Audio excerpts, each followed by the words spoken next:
आज हमारा दूसरा लेक्चर है with respect our valence bond theory. Valence bond theory के पहले यानी कि इंट्रोडक्टरी लेक्चर में हमने सीखा that according to valence bond theory a bond is found by the overlapping of atomic और हाइब्रिड ऑर्बिटल। एक बॉन्ड बनने के दौरान, एक कोवेलेंट बॉन्ड जब बनता है तो उस दौरान आपके एटॉमिक ऑर्बिटल्स जो होते हैं या हाइब्रिड ऑर्बिटल्स होते हैं उनका ओवरलैपिंग हो जाता है। For example if these are two S orbitals, तो बॉन्ड बनने के दौरान क्या हो जाएगा, इनका ओवरलैप हो जाएगा। ठीक है ना। और कितना स्ट्रॉन्ग बॉन्ड बनेगा ये भी वैलेंस बॉन्ड थ्योरी ने बताया that greater the extent of overlap, जितना ओवरलैप ज्यादा होगा, for example this is one overlap, this is another overlap, तो इस ओवरलैप में क्या हुआ है कि ज्यादा ओवरलैपिंग हुआ है, एक्सटेंट ऑफ ओवरलैप ज्यादा है, तो ये स्ट्रॉन्गर बॉन्ड होगा। तो जितना जितना ओवरलैप कम होगा उतना बॉन्ड वीक बनेगा। आज के लेक्चर में हम सीखेंगे कि ये एटॉमिक ऑर्बिटल या हाइब्रिड ऑर्बिटल जो ओवरलैपिंग करते हैं ये कितने तरीकों से ओवरलैपिंग कर सकते हैं। ठीक है ना, यानी कि how many types of overlappings are possible, what are the possible ways in which atomic orbitals can overlap. ठीक है, and therefore what are the possible types of covalent bonds, क्योंकि ओवरलैपिंग से क्या बनता है, कोवेलेंट बॉन्ड। अब जितने types of ओवरलैपिंग्स होंगे, जितने किस्म के ओवरलैप्स होंगे, जितने डिफरेंट तरीकों से ओवरलैप होंगे, उतने टाइप्स ऑफ हमारे कोवेलेंट बॉन्ड्स दुनिया में होते हैं। ठीक है ना, and you should know or we already know that there are two types of covalent bonds, one is called sigma bond, one is called as pi bond। आज का हमारा डिस्कशन सिग्मा बॉन्ड और पाई बॉन्ड के बारे में है। ठीक है ना, सो लेट अस स्टार्ट। देखिए, if for example I have these two p orbitals, ठीक है ना, this is for example pz, this is for example px and this is py।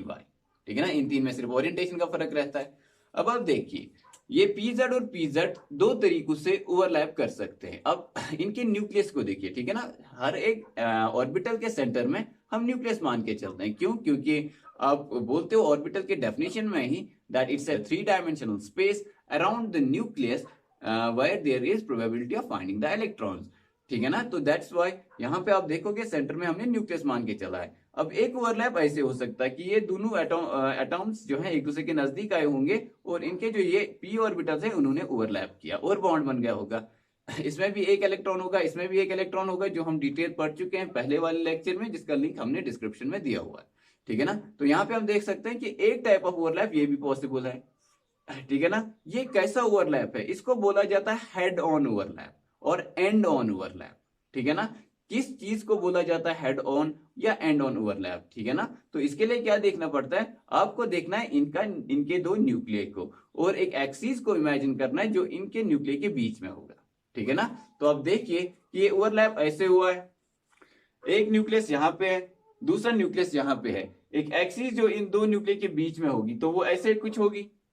ठीक है ना, तो ये overlap in the internuclear axis हुआ है, any overlap that's in the internuclear axis. ठीक है ना, अब देखिए हम मान के चलते हैं, फॉर एग्जांपल इसको हम रखते हैं यहाँ पे एक एक्सिस, अगर हम ऐसे डालेंगे तो ये एक्सिस कैसा है, ये इन दो न्यूक्लियर के बीच में जो है पास होता है, तो हम इस एक्सिस को बोलेंगे internuclear axis.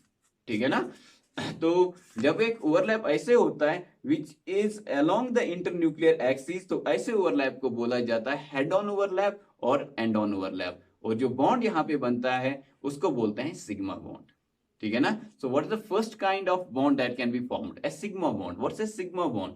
A bond that results from the head-on overlap or end-on overlap of two orbitals। What is this head-on और end-on overlap? ये head-on overlap क्या होता है? एक ऐसा overlap which is along the internuclear axis, जो internuclear axis के जो है along होता है। समझ रहे हो? What is internuclear axis? वो axis जो जोड़ती है, which connects or which passes through the two nuclei। ठीक है ना, ये दो ऑर्बिटल्स के या दो एटम्स के जो न्यूक्लियर होंगे उन दो न्यूक्लियर के बीच में, ठीक है ना, एक लाइन डालेंगे तो उसको इंटरन्यूक्लियर एक्सिस बोलेंगे। अगर उस इंटरन्यूक्लियर एक्सिस पे ओवरलैप हो रहा है तो आपका एक बॉन्ड बनेगा जिसका नाम होगा सिग्मा बॉन्ड। ठीक है ना, इसको आप एस ऑर्बिटल्स में भी देख सकते हो।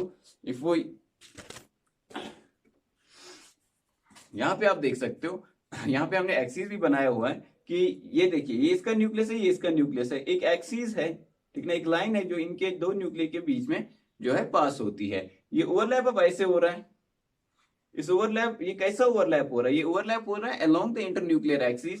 इस ओवरलैप को बोला जाता है हेड ऑन ओवरलैप और एंड ऑन ओवरलैप। ठीक है ना, और यहाँ पे जो बॉन्ड बनेगा हेड ऑन ओवरलैप की वजह से, इसको बोलते हैं सिग्मा बॉन्ड। ठीक है ना, एक सिग्मा बॉन्ड के बनने के दौरान आपका क्या होता है कि दो लोब्स हमेशा ओवरलैप करते हैं, ठीक है ना, एक एस ऑर्बिटल एक ही लोब होता है, तो यहां से एस यहां से एस, ये दो लोब्स ने ओवरलैप किया, कितने रीजन ऑफ ओवरलैपिंग बनते हैं, एक रीजन ऑफ ओवरलैप बनता है कि यहाँ पे जो है एक जगह पे ओवरलैपिंग हुआ है, समझ रहे हो। फिर से देखिए आप पी ऑर्बिटल में, ये आपका पी ऑर्बिटल है, ठीक है ना, P x and P x. फिर से आप देखिए हम in the internuclear axis overlapping कर रहे हैं, ठीक है ना, कितने लोब्स का ओवर, यहाँ पे टोटल कितने लोब्स हैं, 4 लोब्स हैं, तो कितने लोब्स एक्चुअली ओवरलैप कर रहे हैं, 2 लोब्स ओवरलैप कर रहे हैं, ठीक है ना। इन 2 लोब्स के ओवरलैपिंग के दौरान कितने ओवरलैप्स हो रहे हैं, टोटल टोटल तो एक ही ओवरलैप हो रहा है, ठीक है ना, एक ही रीजन ऑफ इलेक्ट्रॉन डेंसिटी बन रहा है ओवरलैपिंग का, और वो रीजन कहाँ पे है, बिटवीन द 2 न्यूक्लियाई, ठीक है ना। ये जो इलेक्ट्रॉन डेंसिटी है ओवरलैपिंग का, ये ओवरलैप कहाँ पे हो रहा है, 2 न्यूक्लियर के बीच में, ठीक है ना। तो ये जो यहाँ पे इलेक्ट्रॉन डेंसिटी है 2 न्यूक्लियर के बीच में, ये बढ़ जाती है, समझ रहे हो, which results in the formation of a very strong bond called as sigma bond, ठीक है। तो पहला किस्म का बॉन्ड जो हम पढ़ने वाले हैं या हम जिसका आइडिया ले चुके हैं उसको बोलते हैं सिग्मा बॉन्ड, ठीक है ना। अगर आपसे कोई पूछेगा ये सिग्मा बॉन्ड क्या होता है, आप बोलोगे equivalent bond that results from the head on और end on overlap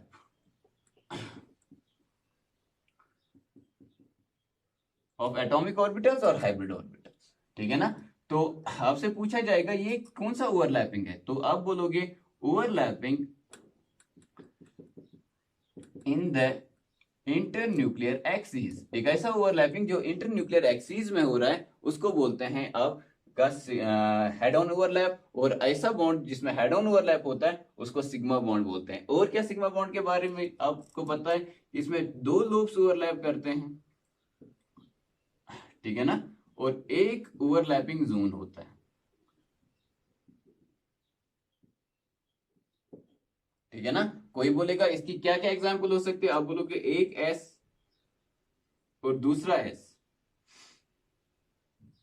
in the internuclear axis overlap करेंगे, देखो this is called internuclear axis, ये एक एक्सिस है जो इन के दोनों के न्यूक्लियर के बीच में पास हो रही है, तो ये जो ओवरलैप हो रहा है ये भी अलोंग द इंटरन्यूक्लियर एक्सिस हो रहा है, जैसे कि आप देख सकते हो, और एक रीजन ऑफ इलेक्ट्रॉन डेंसिटी बन रहा है, overlapping region of electron density, वो कहां पे बन रहा है, अलोंग द इंटरन्यूक्लियर एक्सिस, समझ रहे हो, this is S S overlapping. क्या पी और पी ओवरलैप कर सकते हैं इस तरह से, आंसर इज यस। देखो एक पी ऑर्बिटल है जिसका न्यूक्लियस है, ये दूसरा पी ऑर्बिटल है, ठीक है ना, ये उस एटम का न्यूक्लियस होता है जिसका ये पी ऑर्बिटल होता है, तो ये भी एक इंटरन्यूक्लियर एक्सिस है, क्योंकि this is nucleus, a line passing through the 2 nuclear, तो ये कैसा ओवरलैप हो गया, एक हेड ऑन ओवरलैप हो गया, ठीक है ना, एक हेड ऑन ओवरलैप हो गया, इसको क्या बोलेंगे, इस बॉन्ड को जो यहाँ पे बना, ये भी एक सिग्मा बॉन्ड है, ये भी एक सिग्मा बॉन्ड है, ठीक है ना। तो एस एस ओवरलैप भी पॉसिबल है, पीपी ओवरलैप भी पॉसिबल है, क्या एसपी ओवरलैप पॉसिबल है, आंसर इज यस। ये आपका एस है, एस तो ऑर्थो डायरेक्शनल होता है, पी कहीं से भी आएगा तो एक ओवरलैप यहाँ पे कर लेगा, ठीक है ना, यहाँ पे ये पी एक्स है और ये भी पी एक्स ही है, तो ये पी एक्स के साथ जो है एक सिग्मा बॉन्ड बना लेगा, क्योंकि यहाँ पे न्यूक्लियस है, यहाँ पे न्यूक्लियस है, दिस इज इंटरन्यूक्लियर एक्सिस, ये एक हेड ऑन ओवरलैप हो रहा है, ठीक है ना। इन तीनों ओवरलैप्स को हम यहाँ पे दिखाने की कोशिश करेंगे। One is first is S S overlap, S देखो 2 एस कहीं से भी ओवरलैप करें that will be along the internuclear axis, क्योंकि दोनों स्फेरिकल हैं, ठीक है ना। अब यहाँ से भी लोगे ओवरलैप करोगे तो यहाँ पे एक न्यूक्लियस है, यहाँ पे एक न्यूक्लियस है, अब सीधा यहाँ पे एक लाइन डाल सकते हो, ठीक है ना। सो यहाँ पे थोड़ा सा समझाने के लिए हमने ऐसे एक लाइन बना के रखी है, एस 2 एस ऑर्बिटल्स हमेशा क्या करेंगे, एंड ऑन ओवरलैप करेंगे, हेड ऑन ओवरलैप करेंगे, and S orbital will always form sigma bonds only, ठीक है ना, ये पाई बॉन्ड नहीं बनाता है, क्यों, क्योंकि एक स्फेरिकली सिमेट्रिकल होता है, इसमें साइड वाइज ओवरलैप का कोई स्कोप नहीं होता है, जो हम आगे पढ़ेंगे पाई बॉन्ड्स में, यहाँ पे सिर्फ हेड ऑन ओवरलैप्स हो सकता है, this is S S overlap, always sigma bonds will be formed by S S overlap.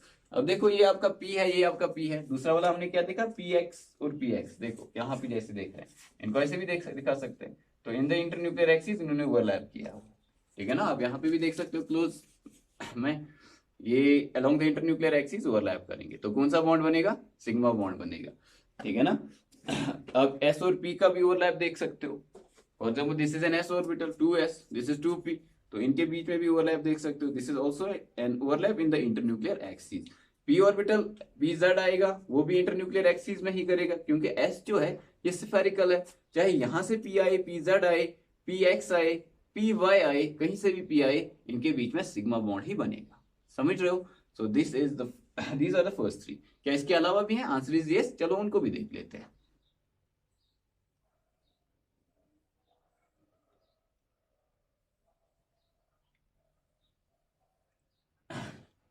This is another kind of overlap, जैसे कि आप देख सकते हो।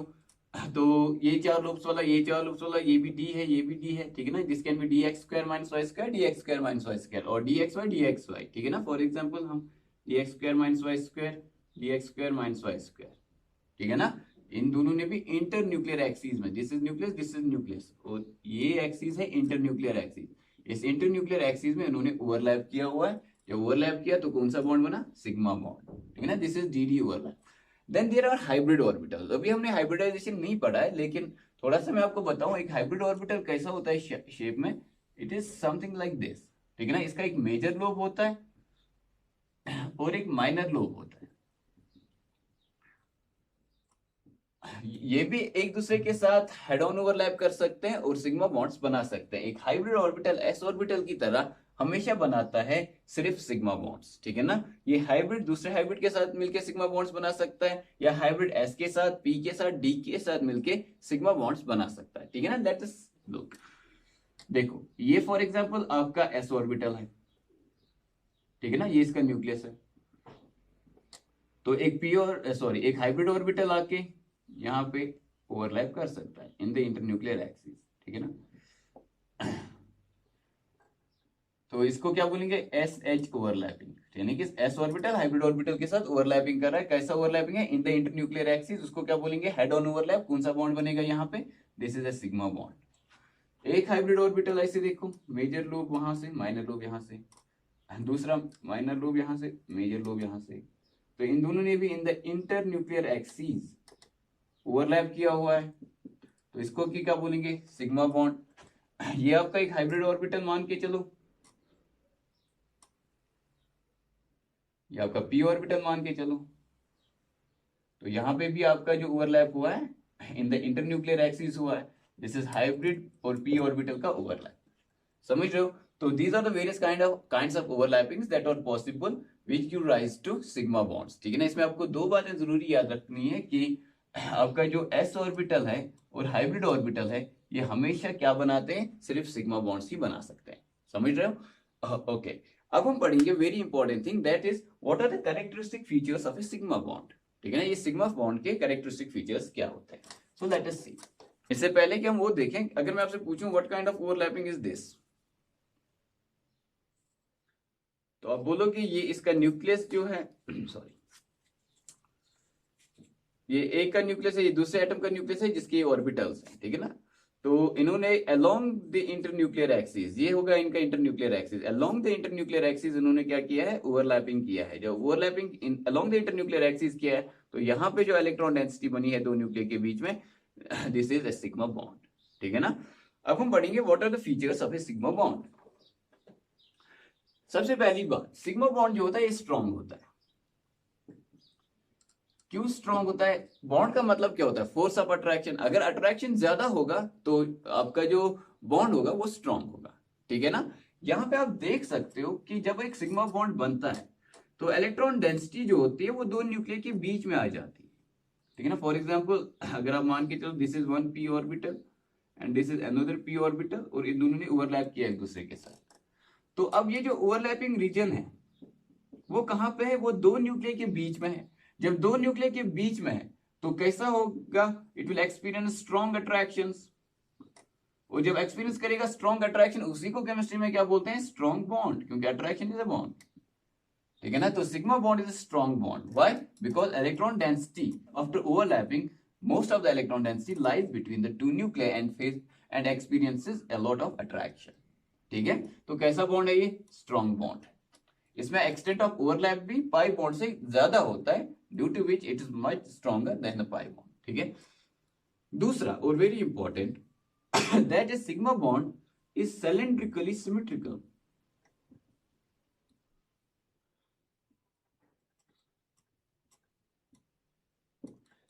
सिलेंड्रिकली सिमेट्रिकल का क्या मतलब होता है? सिलेंड्रिकली सिमेट्रिकल का मतलब होता है, जैसे आप इस मार्कर को देख रहे हो, इट्स सिलेंड्रिकली सिमेट्रिकल। अगर यहाँ पे एक एटम है, यहाँ पे दूसरा एटम है, और इन दोनों के ऑर्बिटल्स के बीच में ओवरलैप हुआ है, तो फाइनली जो सिग्मा बॉन्ड बना ये कुछ ऐसा होगा, सिलेंड्रिकली सिमेट्रिकल होगा। और इसको आप कितना भी रोटेट करोगे ये बॉन्ड नहीं टूटेगा, ठीक है ना, अबाउट द इंटरन्यूक्लियर एक्सिस, ठीक है ना। ये यहाँ पे एक न्यूक्लियस होगा, यहाँ पे दूसरा न्यूक्लियस होगा, ओवरलैपिंग हुआ और बीच में एक सिलेंड्रिकल इलेक्ट्रॉन डेंसिटी बनी। अब अलोंग दिस इंटरन्यूक्लियर एक्सिस आप कितना भी इसको रोटेट करोगे ये बॉन्ड नहीं टूटेगा। जैसे कि आप इसको देख सकते हो, ये फॉर एग्जाम्पल आपका एक सिग्मा बॉन्ड यहाँ पे बना। अब इमेजिन करो इंटरन्यूक्लियर एक्सिस को,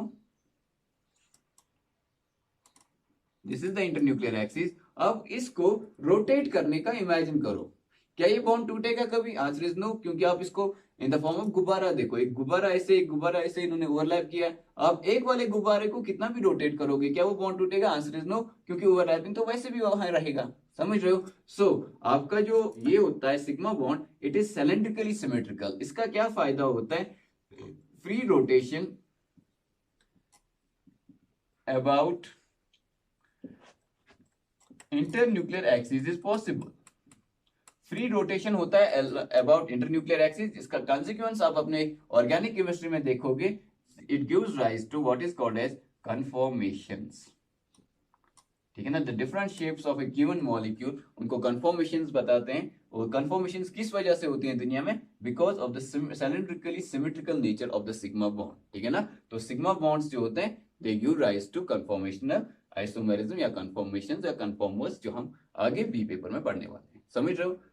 Third important thing about sigma bonds is that it is directional. ऐसा नहीं कि सिग्मा बॉन्ड एक एटम है, ठीक है ना, एक सेंट्रल एटम है ऑक्सीजन, ये हर एक डायरेक्शन में सिग्मा बॉन्ड बनाएगा randomly. It's not true. Sigma bonds एक सेंट्रल एटम स्पेसिफिक डायरेक्शंस में बनाता है, ठीक है ना। What does that mean? यानी कि आपके सिग्मा बॉन्ड्स जो होते हैं वो स्पेसिफिक डायरेक्शंस में बनते हैं, which means it gives rise to geometries of the molecule. तो अगर आपसे कोई पूछेगा ये जो ज्योमेट्रीज होती हैं मॉलिक्यूल्स के अंदर, ये किस बॉन्ड की वजह से होते हैं, उसका आंसर है सिग्मा बॉन्ड की वजह से। आपसे पूछा जाएगा क्यों? क्योंकि sigma bonds are directional in nature, ये रैंडमली नहीं बनते, ये एक पर्टिकुलर डायरेक्शन में बनते हैं। समझ रहे हो? ओके।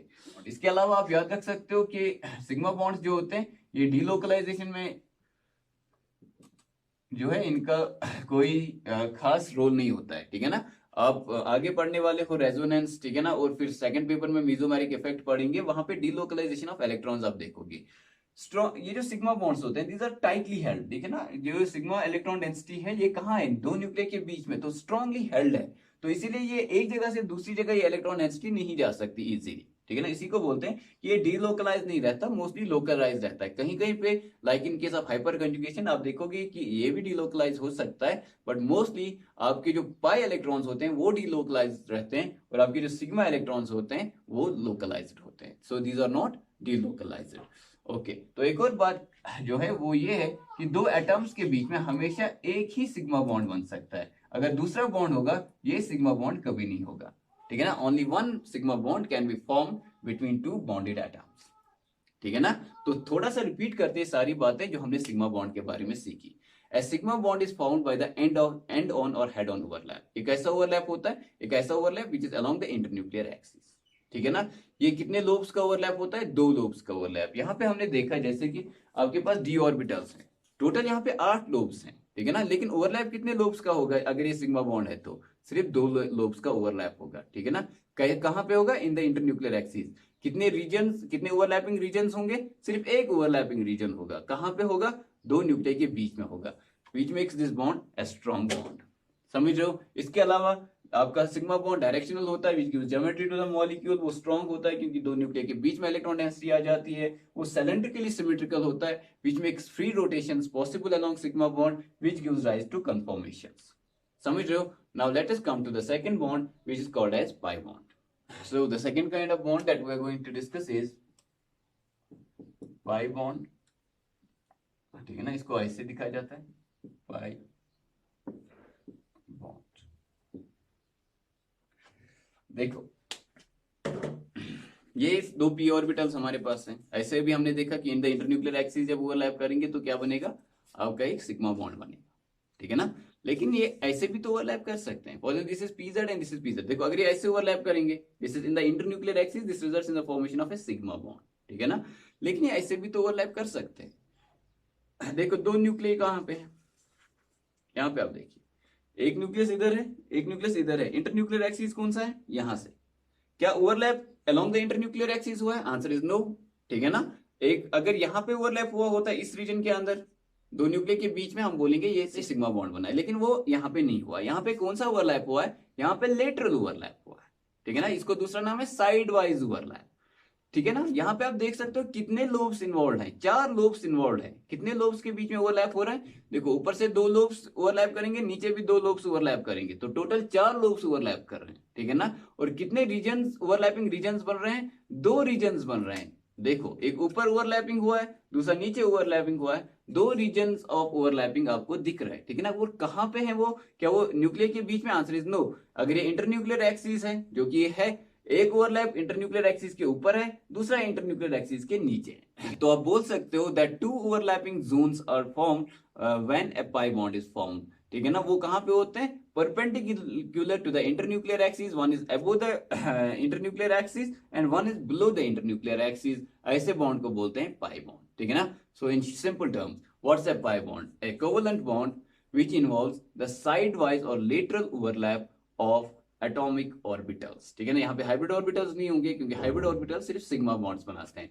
जब एटॉमिक ऑर्बिटल्स आपके जो पी और डी ऑर्बिटल्स होते हैं, ठीक है ना, आपके एस ऑर्बिटल्स या हाइब्रिड ऑर्बिटल्स जो है वो आपका सिग्मा बॉन्ड ही सिर्फ बनाते हैं। तो आपके पी या डी ऑर्बिटल्स जो होते हैं, जब वो साइड वाइज ओवरलैप करते हैं perpendicular to the internuclear axis, ठीक है ना, ओवरलैपिंग होती है, 4 लोब्स ओवरलैप करते हैं, 2 ओवरलैपिंग जोन्स बनते हैं, तो इसको बोलते हैं पाई बॉन्ड, ठीक है ना। यहां पे एक इंपॉर्टेंट बात हमें सीखनी है, that is a pi bond is a weak bond.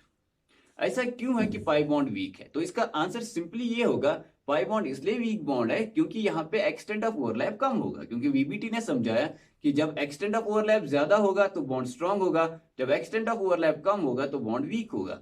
अगर वहीं से बोल रहा है कि पाई bond is a weak bond, तो इसका रीजन क्या होगा कि ओवरलैपिंग कम होगा। अब ये देखना है कि ओवरलैपिंग पाई बॉन्ड के केस में कम क्यों होगा।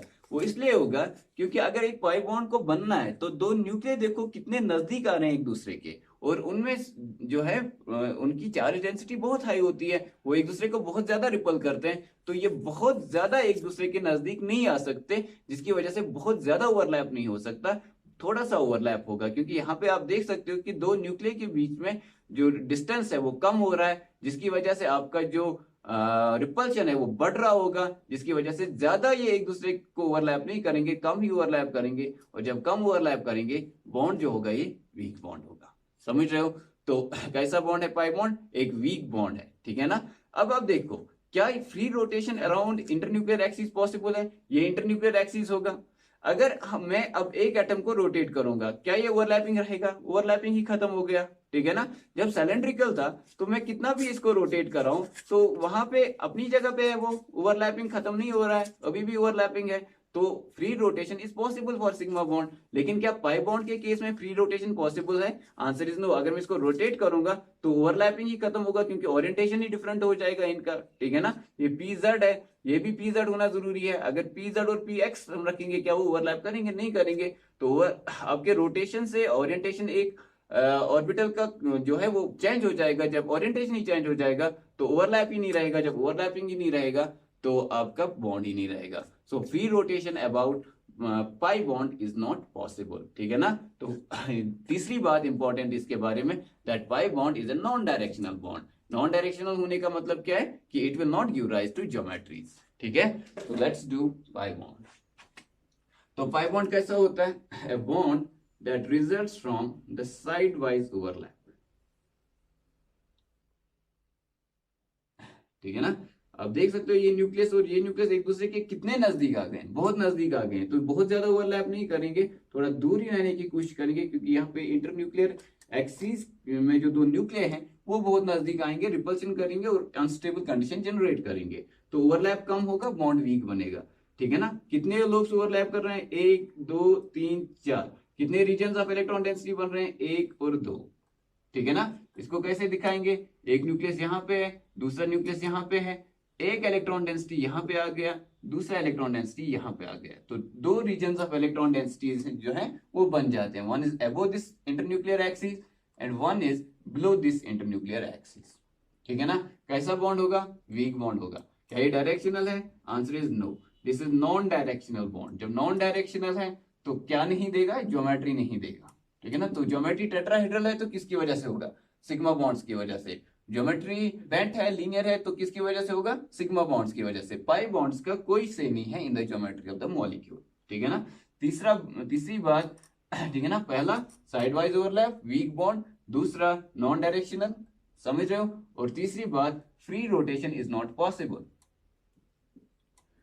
जब फ्री रोटेशन पॉसिबल नहीं है, ठीक है ना, तो जहां पे भी डबल बॉन्ड होगा क्या वहां पे आपके कन्फर्मेशन होंगे? Answer is no. क्या अल्कीन्स और अल्काइंस में जो जहां पे आपके पाई बॉन्ड्स होते हैं क्या उनमें कन्फर्मेशन होगा? Answer is no. क्या ये किसी और आइसोमेरिज्म को जन्म देता है? Answer is yes. जिसको आप पढ़ेंगे बी पेपर में, उसको बोलते हैं सिस ट्रांस आइसोमेरिज्म। तो याद रखेंगे बच्चे कि आपका जो सिग्मा बॉन्ड होता है उसमें फ्री रोटेशन पॉसिबल होता है which gives rise to conformation. आपका जो पाई बॉन्ड होता है इसमें फ्री रोटेशन पॉसिबल नहीं होता है, जिस gives rise to cis trans isomerism. ठीक है ना। सिग्मा बॉन्ड क्यों स्ट्रांग होता है? क्योंकि इंटरन्यूक्लियर एक्सीज में, ठीक है ना, देखो यहाँ पे आप ये भी बता सकते हो कि एक न्यूक्लियस यहाँ पे, दूसरा न्यूक्लियस यहाँ पे, इलेक्ट्रॉन डेंसिटी जो है अगर ये दो न्यूक्लियस के बीच में होती तो ज्यादा अट्रैक्शन होता, लेकिन ये उनसे दूर है, ठीक है ना, परपेंडिकुलर है, तो इंटरन्यूक्लियर एक्सिस के ऊपर इलेक्ट्रॉन डेंसिटी ना होने की वजह से, या फिर ऐसे बोल सकते हैं कि इलेक्ट्रॉन डेंसिटी न्यूक्लियस से दूर होने की वजह से अट्रैक्शन कम होगा, अट्रैक्शन कम होगा तो बॉन्ड वीक होगा। ठीक है ना। ये भी एक तरीका है बोलने का कि पाई बॉन्ड वीक क्यों होता है, but actually what is the thing कि पाई बॉन्ड में ओवरलैप कम होता है। क्यों कम ओवरलैप होता है? क्योंकि दो न्यूक्लियस एक दूसरे के बहुत नजदीक आ जाते हैं, जिसकी वजह से कि उनके रिपल्शन बहुत होता है, रिपल्शन बढ़ जाता है और ये ज्यादा एक दूसरे के नजदीक फिर ऑर्बिटल्स नहीं आ पाते। समझ रहे हो। तो कैसा बॉन्ड है? नॉन डायरेक्शनल है। क्या फ्री रोटेशन पॉसिबल है? Answer is no. ठीक है ना। अब आप पूछोगे कि अगर एस भी नहीं बनाता, हाइब्रिड ऑर्बिटल्स भी नहीं बनाते हैं, तो फिर कौन कौन से ऑर्बिटल्स जो है वो पाई बॉन्ड्स बनाते हैं और कौन कौन से जो हैं पाई बॉन्ड्स पॉसिबल हैं? तो तीन किस्म के पाई बॉन्ड्स दुनिया में देखे जाते हैं, जिनमें से एक काफी वीक है और एक बहुत ज्यादा स्टेबल है। One is called as p pi p pi, one is called as p pi d pi and one is called as d pi d pi. तो नाम से ही पता चलता है कि दो पी ऑर्बिटल्स जब एक दूसरे के साथ साइड वाइज ओवरलैप करेंगे, जैसे कि हमने पहले भी दिखाया, उसको हम बोलेंगे पी पाई ओवरलैप। तो ये कौन सा ओवरलैप है? पी पाई डी पाई। नाम से ही पता चलता है कि यहाँ पे एक पी होगा और एक डी होगा। फॉर एग्जांपल ये आपका डी ऑर्बिटल है जिसमें 4 लोब्स होते हैं और ये आपका पी ऑर्बिटल है, और इन्होंने भी कौन सा ओवरलैप किया हुआ यहाँ पे? साइड वाइज ओवरलैप किया है। कैसे पता चला? क्योंकि perpendicular to the internuclear axis इन्होंने ओवरलैप किया है।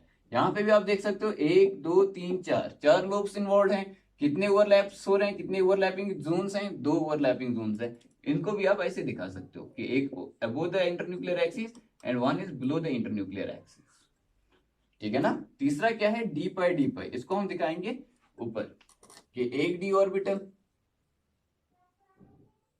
इसका न्यूक्लियस है, दूसरा डी ऑर्बिटल,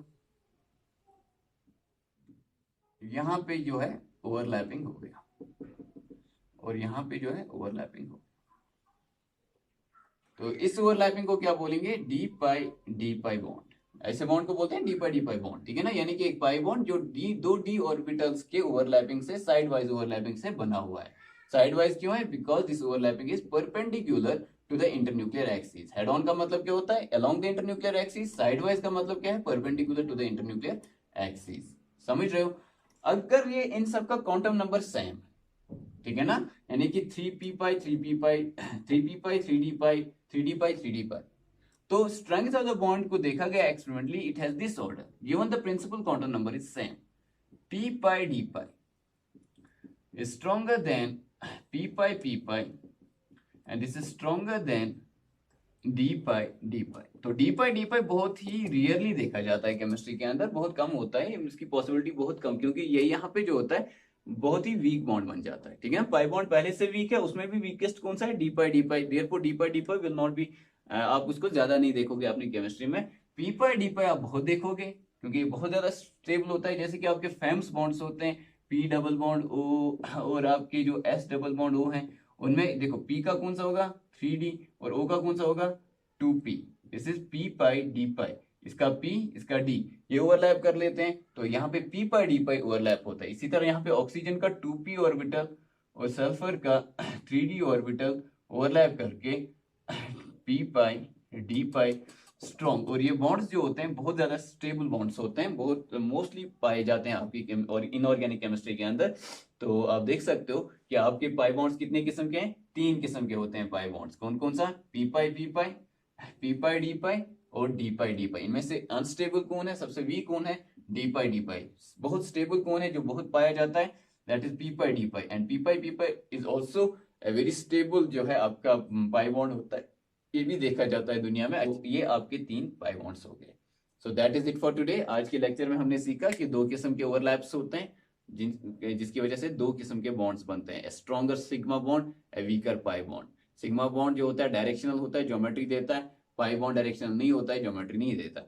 सिग्मा बॉन्ड जो होता है ये साइलेंट्रिकली सिमेट्रिकल होता है, जिसकी वजह से फ्री रोटेशन पॉसिबल होता है, कन्फॉर्मेशंस को जन्म देता है।